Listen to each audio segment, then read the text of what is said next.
Hi everyone. So last class हम लोगों ने इलेक्ट्रिक फील्ड के बारे में फंडामेंटल कॉन्सेप्ट्स डिस्कस किए थे। ठीक है, तो उसी का कंटिन्यूएशन आज करते हैं इस वीडियो में। जो इलेक्ट्रिक फील्ड है, electric field due two point charge, electric field due two point charge. अब यहाँ पे पॉइंट चार्ज मैंने लिखा है, मतलब ये चार्ज जो है उसका साइज छोटा है। ठीक है, अगर एक्सटेंडेड बॉडी है, मतलब जैसे अगर एक लाइन चार्ज है, एक सर्कुलर रिंग है उसमें चार्ज है, या एक हाफ रिंग है उसमें चार्ज है, उसके लिए अगर इलेक्ट्रिक फील्ड निकालना है तो उसके लिए अलग मेथड है, वो हम लोग सीखेंगे। ठीक है, बट जो electric field due to a point charge वो हम लोगों ने सीखा था कि जैसे अगर सपोज कर लीजिए एक चार्ज है Q, कैपिटल Q चार्ज है, और उससे अगर हम लोग R डिस्टेंस में हम लोग है, ठीक है, at distance R from this charge, तो यहाँ पे जो इलेक्ट्रिक फील्ड का वैल्यू है E, ये था 1/4πε0 Q/r²। ये चार्ज हो गया और R डिस्टेंस हो गया। ठीक है, तो इसका मतलब देखिए जो इलेक्ट्रिक फील्ड है, मतलब यहां से R डिस्टेंस पे इलेक्ट्रिक फील्ड का वैल्यू होगा, तो यहां से अगर R डिस्टेंस पे नीचे होगा वहां पे भी इलेक्ट्रिक फील्ड का मैग्नीट्यूड सेम होगा, यहां से R डिस्टेंस इधर जाएंगे वहां पे भी इलेक्ट्रिक फील्ड का वैल्यू सेम होगा।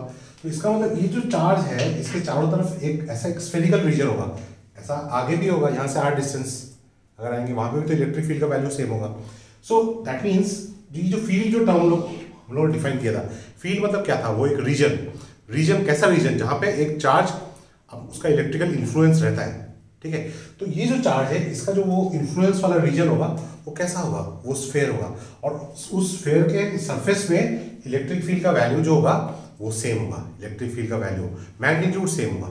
ठीक है, ये इंपॉर्टेंट फीचर है regarding electric field due to a charge. ठीक है, दूसरा चीज क्या था, हम लोगों ने देखा था कि अगर ये पॉजिटिव चार्ज है तो यहाँ पे जो इलेक्ट्रिक फील्ड है वो it will be directed away from the charge. Electric field at a point due to a positive charge is always directed away from the charge. ठीक है, अच्छा ये हो गया सेकेंड फीचर। ठीक है, थर्ड फीचर क्या हो गया कि E is inversely proportional to R², E is inversely proportional to R² for a point charge.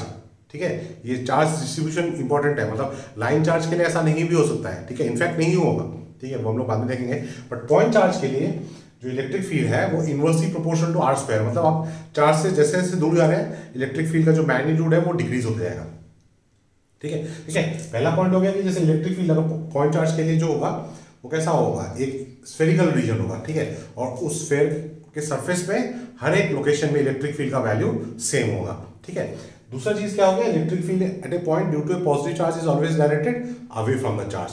Similarly अगर ये नेगेटिव चार्ज है तो electric field will be directed towards the charge. ठीक है, और फिर ये थर्ड पॉइंट हो गया, electric field is inversely proportional to, for a point charge electric field is inversely proportional to square the distance from the charge. अच्छा, additionally आपको ये भी चीज ध्यान रखना है कि जो इलेक्ट्रिक फील्ड है, मतलब हम लोगों ने कैसे डिफाइन किया था, using a test charge, using a test charge Q0। But ये जो इलेक्ट्रिक फील्ड है वो टेस्ट चार्ज के ऊपर डिपेंड नहीं करता है, वो किसके ऊपर डिपेंड करता है, सोर्स चार्ज।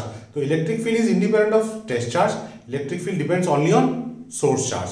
ठीक है, electric field depends only on source charge. ठीक है, अच्छा अब देखते हैं कि ये तो अगर सिंगल चार्ज हो गया, ठीक है, एक चार्ज है, इलेक्ट्रिक फील्ड का एक्सप्रेशन ये आ गया, बट एक से अगर ज्यादा चार्ज है तब हम लोग इलेक्ट्रिक फील्ड कैसे कैलकुलेट करेंगे। ठीक है, so electric field due to multiple charges,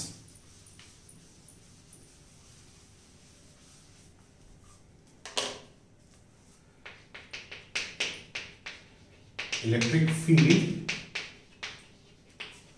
due to multiple charges, multiple charges. ठीक है, अब मान लेते हैं दो चार्ज है हमारे पास, पॉइंट चार्ज Q1 और Q2, and assuming they are positive charges. ठीक है, और यहां पे कहीं पे हमको इस लोकेशन में हम लोग रिजल्टेंट इलेक्ट्रिक फील्ड निकालना है, मतलब इन दोनों का रिजल्टेंट इलेक्ट्रिक फील्ड निकालना है। तो इस पॉइंट को पहले तो हम लोग दोनों चार्ज से ज्वाइन कर देते हैं। ठीक है, क्यों ज्वाइन कर रहे हैं, क्योंकि जो इलेक्ट्रिक फील्ड होगा वो तो अलोंग द लाइन ही होगा, either away from the charge या towards the charge depending upon the nature of the charges। ठीक है, अब यहाँ पे since the both the charges are positive charges, तो यहाँ पे जो इलेक्ट्रिक फील्ड होगा इस चार्ज के लिए कहाँ पे होगा, it will be directed away from the charge। so this is E1, this is E1 for the charge Q1। similarly for Q2, electric field is directed away तो ये E2 हो गया। अगर ये एंगल थीटा दिया हुआ है तो ये भी एंगल थीटा होगा, suppose assuming that it is given. So we know the two values of the electric field, we know the angle between the two fields, so we can find the resultant. ठीक है, तो यहाँ पे resultant field क्या होगा, E is equal to E1 plus E2। Vector resultant लेना है, क्यों, क्योंकि electric field is a vector quantity. तो इसका मैग्नीट्यूड कितना हो जाएगा, E is equal to square root of E1 square plus E2 square plus twice E1 E2 cos theta. ये हो गया मैग्नीट्यूड होगा रिजल्टेंट। अब ये तो हो गया दो चार्जेस के लिए, ठीक है। तो सिमिलरली अगर n चार्जेस हैं तो हम लोग जैसे फोर्स में प्रिंसिपल ऑफ सुपरपोजिशन यूज करते हैं, यहाँ पे भी हम लोग प्रिंसिपल ऑफ सुपरपोजिशन यूज कर सकते हैं, ठीक है। तो अगर n चार्ज है तो क्या होगा, सेम मेथड यूज करेंगे।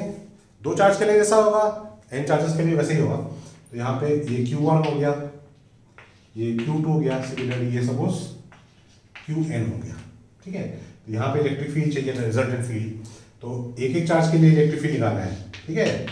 ये हो गया E1, ये हो गया E2, सिमिलरली ये हो गया En। तो हर चार्ज के लिए आप इंडिपेंडेंटली इलेक्ट्रिक फील्ड निकालिए और उसके बाद रिजल्टेंट इलेक्ट्रिक फील्ड कैलकुलेट कीजिए। तो E इक्वल टू क्या हो जाएगा, E will be equal to E1 plus E2 vector sum, ठीक है, plus dot dot dot En, ठीक है। तो E इक्वल टू क्या हो जाएगा, E is equal to summation I is equal to 1 to N EI, ठीक है। सो ऐसे हम लोग रिजल्टेंट इलेक्ट्रिक फील्ड कैलकुलेट कर सकते हैं, ठीक है। So based on this concept of electric field due to multiple charges, ठीक है, हमारे पास एक इंटरेस्टिंग क्वेश्चन है। This is from board examination 2018 Assam high secondary education council paper 2018।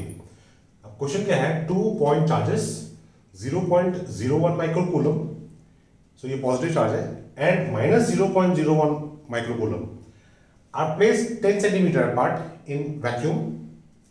Calculate the magnitude of electric field intensity at the middle point of the line joining the charges and mention its direction. ठीक है। Now if you want you can pause the video and try this question on your own and then verify the solution, okay, with my solution. Okay, so you can pause the video and let me proceed. Okay, अच्छा, now solution. So we have two charges. This is point charge 0.01 microcoulomb and this is minus 0.01 microcoulomb. So they are separated by a distance of 10 centimeter. At midpoint we have to find the electric field. So this is A, this is B, this is C. So this separation is 5 centimeter. This separation is also 5 centimeter. Okay. Now electric field at this point due to positive charge. This is a positive charge. Electric field at this point. Electric field at a point due to a positive charge is always directed away from the charge. So that means for this charge, electric field will be in this direction. So suppose this is EA, position A. Okay. Now this is a negative charge. Electric field at this point. Electric field due to a negative charge at a point is always directed towards the charge. Electric field positive charge के लिए क्या होगा, हमेशा away from the charge होगा। Negative charge के लिए क्या होगा, हमेशा टुवर्ड्स द चार्ज होगा, ठीक है। तो यहां पे ये हो गया आपका EB, ठीक है। अच्छा, अब इलेक्ट्रिक फील्ड का देखिए, इलेक्ट्रिक फील्ड का जो फॉर्मूला था वो KQ/R² था, KQ/R² था। यहाँ पे दोनों जो चार्ज है, चार्ज का मैग्नीट्यूड सेम है। ये जो R डिस्टेंस है, इस चार्ज का यहाँ से डिस्टेंस, इस चार्ज का यहाँ से डिस्टेंस, दोनों तो 5 सेंटीमीटर है, डिस्टेंस भी सेम है, ठीक है। तो इसका मतलब जो इलेक्ट्रिक फील्ड का मैग्नीट्यूड होगा वो भी सेम ही होगा। यहाँ पे जो फील्ड, यहाँ पे C पे फील्ड निकालना है वो E इक्वल टू कितना होगा, वो is equal to EA plus EB होगा, EA प्लस EB। बट यहाँ पे E और EB का जो मैग्नीट्यूड है वो तो सेम ही होगा। सो यहाँ पे क्या हो गया, EA is equal to EB, E और EB का मैग्नीट्यूड सेम है, ठीक है, इज इक्वल टू K मतलब 1/4 अब देखिए यहाँ पे ऐड कर रहा हूं, जब इलेक्ट्रिक फील्ड का न्यूमेरिकल वैल्यू कैलकुलेट करेंगे तो हम लोग ये साइन, चार्ज का साइन कंसीडर नहीं करना है, क्योंकि जब ये एरो लगाया था तभी हम लोग ये साइन कंसीडर कर चुके हैं। तो ये क्या हो जाएगा आपका 0.01 into 10⁻⁶ divide by R square, R मतलब 5 सेंटीमीटर, तो 5 इंटू 10⁻⁻² स्क्वायर। ठीक है, तो जो रिजल्टेंट फील होगा वो क्या आ जाएगा, ट्वाइस ये होगा, क्योंकि ये इक्वल टू ये भी है। ठीक है, तो ये वैल्यूज अगर आप कैलकुलेट करते हैं तो आपको जो फाइनल आंसर आएगा वो 7.2 इंटू 10⁴ न्यूटन पर कूलम। ठीक है, कैलकुलेशन तो खैर हो जाएगा, बट बेसिक कॉन्सेप्ट है कि जिससे आप लोगों ने यहाँ पे जो ये चीज़ कि पॉजिटिव चार्ज के लिए इलेक्ट्रिक फील्ड का डायरेक्शन क्या होगा, वे होगा, नेगेटिव फील्ड टुवर्ड्स होगा, दोनों इलेक्ट्रिक फील्ड का मैग्नीट्यूड सेम होगा, तो इसको हमको सिंपली ऐड करना है। ठीक है, so this is how you have to proceed. Okay, अच्छा नेक्स्ट जो है वो इंपॉर्टेंट टॉपिक है, what is the physical significance of electric field. ठीक है, अब इलेक्ट्रिक फील्ड से पहले हम लोग इलेक्ट्रोस्टैटिक फोर्स के बारे में पढ़ चुके हैं। ठीक है, अब force is something which is responsible for motion, मतलब force will produce an acceleration, force will move a stationary object, और force will result an object to remain stationary, मतलब अगर नेट फोर्स जीरो हो गया तो वो सारी चीज़ें हम लोगों ने, मतलब laws of motion, work energy power, वहाँ पे हम लोगों ने देखा था। अब मतलब मैं कहना क्या चाहता हूँ कि जो फोर्स है वो it is a observable thing, force is observable. Electric field क्या है, इलेक्ट्रिक फील्ड तो हम लोग बोल रहे हैं इज ए मॉडिफाइड रीजन। ठीक है, वो मतलब एक रीजन के बारे में बता रहा है, तो उसका फिजिकल सिग्निफिकेंस क्या है। ठीक है, तो पहला चीज हो गया कि electric field represents the electrical environment surrounding A charge. मतलब एक अगर चार्ज है तो उसके पास अगर इलेक्ट्रिक फील्ड अगर स्ट्रांग है, ठीक है, if you have a charge and you are being told that near the charge electric field is very strong, so that means if you bring any other charge, that charge will experience a strong force। मतलब field अगर strong है तो force भी strong होगा, क्योंकि force जो है वो चार्ज टाइम्स इलेक्ट्रिक फील्ड होता है। जो फोर्स होता है वो चार्ज टाइम्स इलेक्ट्रिक फील्ड होता है, मतलब इलेक्ट्रिक फील्ड अगर स्ट्रांग है तो फोर्स भी ज्यादा होगा। ठीक है, तो मतलब हम लोग को अगर इलेक्ट्रिकल एनवायरमेंट चार्ज का इलेक्ट्रिक फील्ड अगर बताया दिया है, तो बताया मतलब क्या है कि उस रीजन में इलेक्ट्रिक फील्ड है, तो चार्ज कोई भी दूसरा चार्ज अगर वहां पे गया तो it is going to experience a force. ठीक है, so it represents the electrical environment of a charge. ठीक है, वो एनवायरनमेंट कैसा है, स्ट्रांग है, वीक है, उसका डायरेक्शन क्या है। ठीक है, वो पॉजिटिव चार्ज को खींचेगा या रिपेल करेगा। ठीक है, those information is provided by electric field. The other important thing is suppose Q1 और Q2 दो चार्ज है।